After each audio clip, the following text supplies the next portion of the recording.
Nagparangal na sa akin na may leksyon. Inisip problema pati solusyon. Dati pa lang ganto na ako nun. Mamuhay na laging malaya, ganto nga ba ang buhay ng binata? Hawak kape, iniisip kong tama. Sa isip, inisip ko laban sarili, minsan dumadami na din. Mga kasalanan, mga di kailangan sa isip ko ay nagiging matinding kalaban, di maunawaan kahit papangalan ko ay muntik ko nating burahin, muntik ko nating burahin. Sa dulo na lang din tutugma, ang buhay sinulat na lunod na. Isipang malawak di madikta, ito talaga ako dati pa.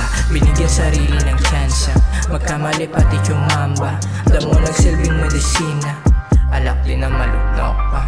Buhay ko parang isang libro ng kamalian, kamalayan, pagkaligaw. At sa dami ang daming naging yugto ng buhay kong dati pa ay magulo na. Buhay ko parang isang libro ng kamalian, kamalayan, pagkaligaw.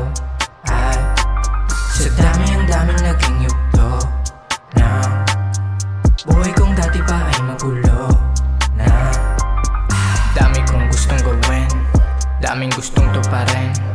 Paano kukunin kung maski ako ay nalunod na din ang aking paningin? Ito talaga ako dati pa, lungkot at saya tanging mahika. Hindi ako para nagbibida, ito talaga ako naiiba. Sa mundong magulo may dakilang ako, ang dakilang ako ay kalaban ako. Aking sarili di maunawaan ano ang nangyari sa batang ako.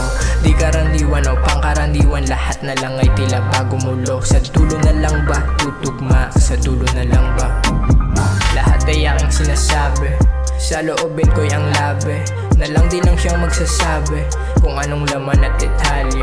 Sinulat na mulat, kumalat na ulat lahat ng sa loobin at aking isipin. Kahit di mo din ginirinig mo pa din, kahit di isigaw.